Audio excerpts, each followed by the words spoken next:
ஓடி ஓடி உழைக்கச் செய்தி உமக்கு. கர்த்தருடைய பரிசுத்த நாமத்துக்கு மகிமை உண்டாவதாக. உங்கள் யாவருக்கும் ஆண்டவரும் இரட்சகருமாகிய இயேசு கிறிஸ்து நாமத்தினாலே என் வாழ்த்துக்களை தெரிவித்துக் கொள்கின்றேன். இன்றைய நாளிலே நாம் தியானம் செய்கிறதான வேத வசனம் மல்கியா 3ஆம் அதிகாரம் 17ஆவது வசனம். மல்கியா 3:17 இப்படியாக சொல்லப்பட்டுள்ளது: என் சம்பத்தை நான் சேர்க்கும் நாளிலே அவர்கள் என்னுடையவர்களாக இருப்பார்கள் என்று சேனைகளின் கர்த்தர் சொல்லுகிறார். ஒரு மனுஷன் தனக்கு ஊழியம் செய்கிற தன்னுடைய குமாரனை கடாட்சிக்கிறது போல நான் அவனை கடாட்சிப்பேன் என்று இந்த வேதவசனம் சொல்லுது. பிரியமானவர்களே, கிறிஸ்துவின் மனவாட்டியை தேடி எடுக்கும்படி தேவன் நம்மை அனுப்பியிருப்பாரானால் நாம் தேவனால் அங்கீகரிக்கப்படாத அநேகரை தேர்ந்தெடுக்கிறவர்களாக இருப்போம்.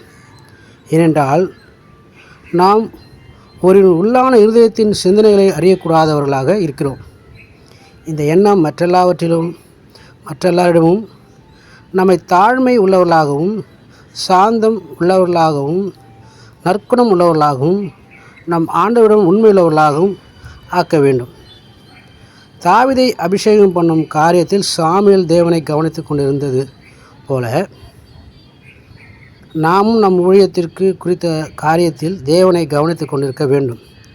எல்லா இருதயங்களையும் சோதித்தருகிற தேவனே கடைசி நாளில் தம் சம்பத்தை களஞ்சியத்தில் சேர்த்து தன் பிள்ளைகளை ஆசீர்வதிப்பார் என்று பார்க்கிறோம். கிறிஸ்துவின் மனவாட்டியை நாம் தேடும்போது நமக்கு பிரியமான, நமக்கு பார்வைக்கு தெரிந்ததான நபர்களையே தேடுவோம் என்பது அது இயல்பான ஒன்று. ஆனால் ஆண்டவராக இயேசு கிறிஸ்துவோ அப்படி இல்லாமல் அவருடைய வாழ்க்கையிலே பரிசுத்தம் உள்ளதா, கிறிஸ்துவின் அடிச்சுவடுகளை பின்பற்றுகிறார்களா, வேத வசனங்களுக்கு கீழ்ப்படிந்து நடக்கிறார்களா, தேவ சித்தத்தை நிறைவேற்றுகிறார்களா, தேவனுக்கு பிரியமாக ஜீவிக்கிறார்களா, தனக்கு கொடுக்கப்பட்டதான பொறுப்பிலே உண்மை உத்துவமாக இருக்கிறார்களா, பரிசுத்த ஜீவியம் அவர்களுக்குள்ளாக உள்ளதா, தான் காண்கிற, பேசுகிற, பழகுகிற எல்லா மக்களிடத்திலும் சமாதானமாக, உண்மையாக, நீதியாக, இரக்கமாக இருக்கிறார்களா என்பதை தேவன் பார்க்கிறார். இருதயங்களை ஆராய்ந்து அறிகிறவர் தேவன். மனிதனும் முகத்தை மாத்திரம் பார்ப்பான். அதற்கு உதாரணமாகத்தான் பார்த்தோம் சாமுவேலை குறித்து.